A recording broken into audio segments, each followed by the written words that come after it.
Hi, my name is Erica Lee, and I am the director, producer, and editor of my film called Lonely Girl. And today I'll be talking about my film in general and just everything that came into the process of making it. So, my film, Lonely Girl, revolves around two girls named Lola and Laura.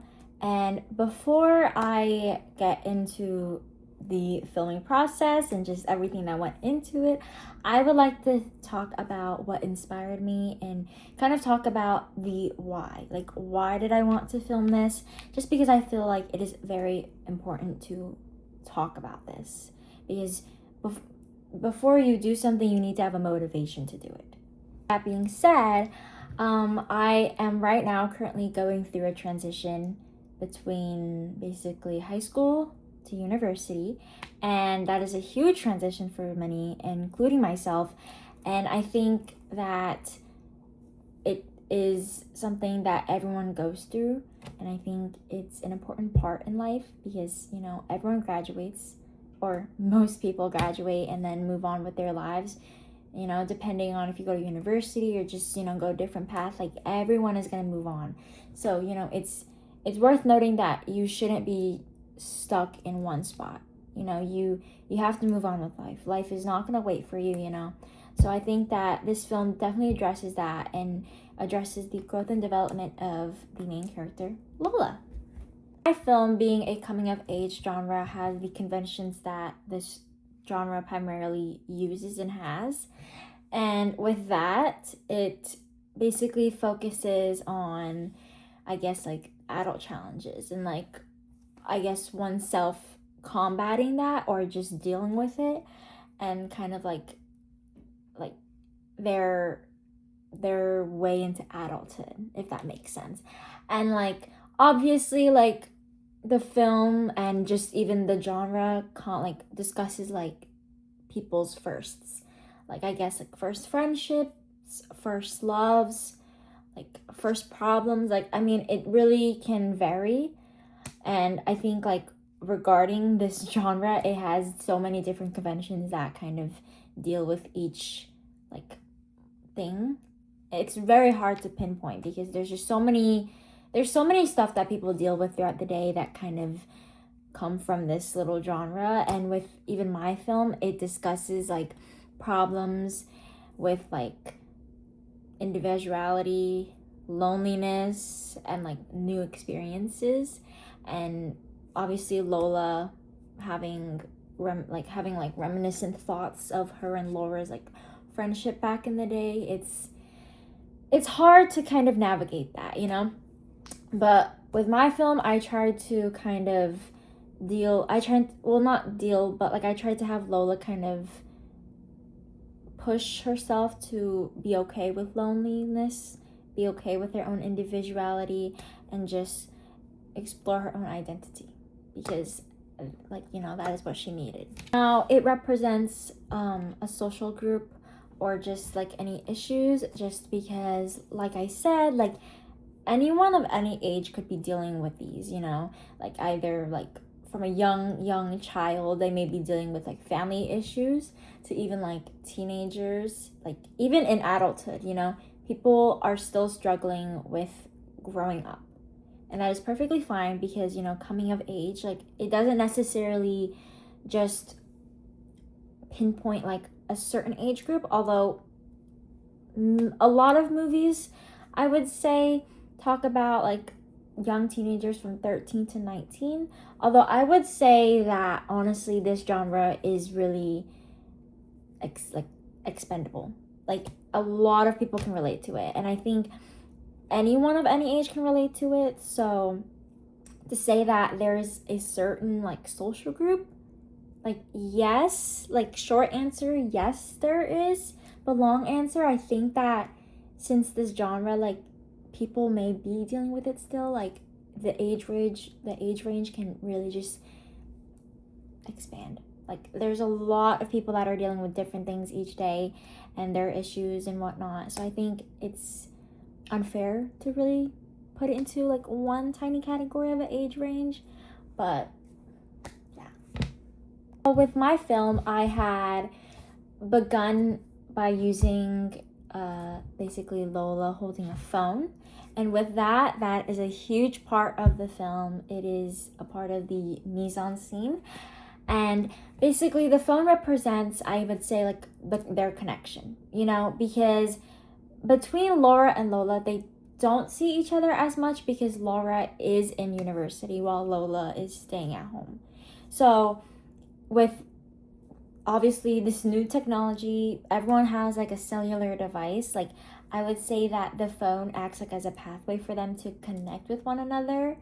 But with Lola, she kind of uses that as like a vital symbol of connection. Like, while Laura, yes, she uses her phone. And you can see that she uses her phone. But the fact that she also has like another friend, it kind of expands her connection. It kind of expands the idea that, I only talk to people online. I only text them. I only call them. But the fact that Laura has other people, has another friend to kind of hang out with her and talk with her, I think that it kind of acts as like a communication device, which I mean it is, but I think it has a deeper meaning to it personally. I'd also like to mention that even just like regarding mise en scene, like I had put like effort and thought into the type of clothes that they'd wear. And so with Lola, I had put my dear friend, my actress, Trina Nguyen, into kind of more dull colors like gray, like just very like gloomy colors. One, like I guess colors that one wouldn't necessarily say is like happy, while Laura, I had allowed her to wear kind of like a happy color such as yellow, because I think with the difference between gray and yellow, they symbolize different things. Gray might signal to the audience that, this person may not be in a good mood. They may be very gloomy, And then while with yellow, they might perceive like Laura as someone who's happy, giddy, and someone who like is just overall like a very bright person. And you can kind of even see the like brightness of like, Laura, because her new friend, Laura, we don't really know the other friend's name, but we can tell that, they're very friendly with each other. They're getting close because like their friend, Laura's friend, is wearing like the color pink, and I think with like the colors pink and yellow, they definitely symbolize like happiness, like a likeness, if that makes sense. But I mean, then again, like people perceive colors in different ways, but I personally, I put thought into putting Lola into a sad color, a gloomy color that doesn't have much color, while I put Laura and her other friend into like happier colors, like more brighter colors, like pastels and whatnot. Now, regarding like cinematography, I had also put thought into that. I really, really, really wanted to do an over-the-shoulder shot and like a mid shot, and then like kind of zoom in. I definitely wanted to incorporate the use of a mid shot and over-the-shoulder shot, because with an over-the-shoulder shot, in the beginning, when you're peeking over like Lola's shoulder and then kind of peeking into like what she's watching, like what might make her so sad, is those video clips. The audience can see those video clips. So I really love that detail, because not only are we seeing like past her shoulder, we're not able to see how like she may feel. We're not really seeing her emotions exactly, but it's kind of implied that she obviously is feeling some sort of way. She's feeling obviously reminiscent, feeling sad, feeling gloomy. And so that's also where the mise en scene of like the gray like sweater comes into play, because she isn't particularly happy. Exactly, which is why I added that like detail. And then the over the shoulder shot of where you can see her texting Laura, and then also kind of like watching old videos, it just kind of incorporates a sad feeling to it, you know. So I really love that detail of my film. I think that might be one of my favorite parts. And then the use of a mid shot when we're zooming into Lola after she like views everything and puts her phone down is I personally incorporated that, and then zooming in, because it kind of, I guess, adds like a bit of like sadness, if that makes sense, because it's not necessarily really showing much like emotion, because she's really just putting her head down. But I think that because I added that, and like in the zoom in, it just really kind of creates the fact that like we're kind of being let into her life little by little, but not too much. We're not really seeing like her full body shot, if that makes sense. And so the fact that it's zooming in a little bit, we're kind of getting to know her emotions more, if that makes sense. So I added that in because I thought that like, wow, like I could really add an impact to like audiences with that. Now with like regarding like the font, I am a very huge Sofia Coppola fan, and I rewatch her like film Priscilla hundreds of times. Honestly, it's one of my favorite films ever. But in the film, it basically showcased like the title card of the name Priscilla, which is the name of the film. And so I also added that, like the font and like it fading in for when the zoom in is happening, because I thought that was a very like cute detail. It kind of, I think the font added in like elements of femininity, even if it wasn't implied earlier in the film. So I think with that, it kind of added in like little quirks of like what I thought would be like cute, and kind of like I was inspired by the Priscilla movie because of just like how feminine and like dainty and delicate it was. So I kind of wanted to add elements of that into my film. Now with editing, I had made sure that I like added like little like cuts between like Lola and Laura. And by I mean cuts, I meant as in like the first shots kind of discuss and show Lola being sad, gloomy. She's in her bedroom. It may look cozy, but you know, she's not feeling cozy. She's feeling lonely. She's feeling sad, reminiscent.